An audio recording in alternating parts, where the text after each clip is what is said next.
Assalamualaikum warahmatullahi wabarakatuh. Halo semuanya, selamat datang di presentasi saya kali ini. Saya akan mempresentasikan tugas dari logika pemrograman dari dosen pengajar yaitu Pak Syamsul Bahri Eskom MCS. Nah, untuk detail tugasnya seperti ini, yaitu untuk membuat penjelasan alur flowchart sistem kasir dengan sistem bertingkat. Jika ada yang ingin mengikuti saya membuat tugas, boleh di pause. Kira-kira tugasnya seperti itu. Baik, kita lanjut. Nah, aplikasi atau website yang saya gunakan untuk membuat flowchart yaitu lucid.app. Nah, apa saja sih simbol-simbol yang saya gunakan untuk membuat flowchart ini?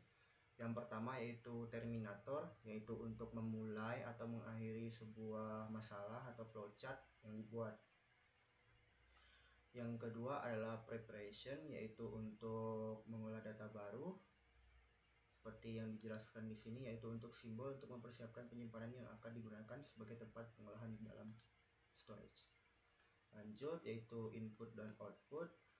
Simbol ini berguna untuk menginput suatu data yang mana akan diproses pada simbol proses, yaitu yang ini akan diproses di dalam simbol proses.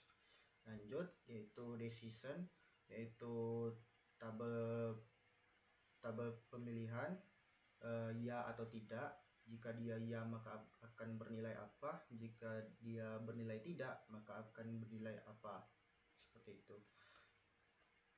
Nah, kita lanjut ke tahap berikutnya, yaitu penjelasan tentang flowchart yang saya gunakan. Nah, flowchart yang saya gunakan tentu saja yang pertama kali adalah start, yang kedua adalah preparation untuk mengatur total belanja ke 0. Ke bawahnya lagi saya menginput jumlah jenis barang, jenis barangnya itu apa-apa aja yang dibeli. Terus apakah N itu bernilai lebih dari 0, karena saya menyimbolkan N itu sebagai jumlah jenis barang. Maka saya akan bertanya seperti ini, apakah N itu lebih besar daripada 0? Jika ya, maka minta harga satuan H dan kuantitasnya K. Di sini hitung subtotal H dikali K sama dengan subtotalnya.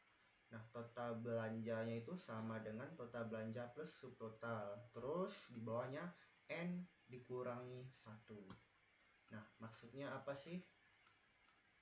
Nah, misalkan di sini saya membeli sebuah mie dan juga membeli sebuah sosis.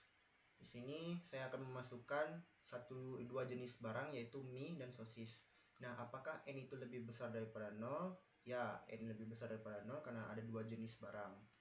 Maka akan dilanjutkan harga satuannya berapa, kuantitasnya berapa, terus akan dihitungkan subtotalnya H dikali K, total belanjanya sama dengan total belanja plus subtotal, terus N nya dikurangi 1, yaitu 2 tadi akan dikurangi 1. Nah, karena masih ada sisa 1, maka N itu lebih besar daripada 0, ya, karena masih ada 1.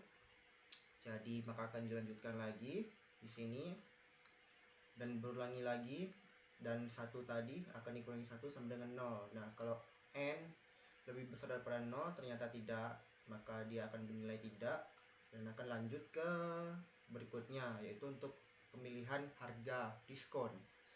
Apakah dia akan berdiskon ataukah tidak? Contohnya, jika saya membeli barang seharga 50.000, maka di sini akan dicek secara satu persatu apakah total belanjanya saya itu lebih dari 500.000. Ternyata tidak.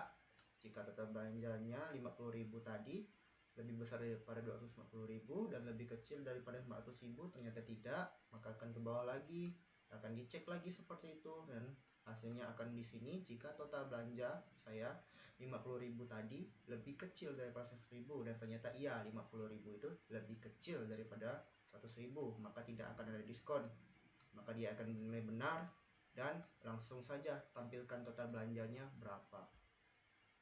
Nah, lain halnya lagi jika saya belanja dalam rentang harga 300.000 misalnya, maka akan dicek satu persatu lagi dari awal apakah 300.000 itu lebih besar daripada 500.000. Ternyata tidak. Nah, di sini apakah 300.000 itu lebih besar daripada 250.000 atau lebih kecil daripada 500.000? Dan ternyata iya, maka dia akan bernilai iya dan akan langsung diskon 10% yang akan dihitung di sini. Nilai diskon sama dengan total belanja dikali diskon. Total belanja sama dengan total belanja dikurangi nilai diskon. Maka tampilkan total belanja dan selesai.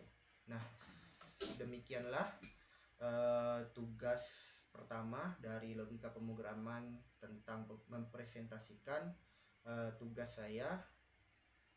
Terima kasih untuk Bapak dan juga terima kasih untuk yang lainnya yang sudah menonton videonya sampai akhir. Saya ucapkan terima kasih sekali lagi dan wassalamualaikum warahmatullahi wabarakatuh.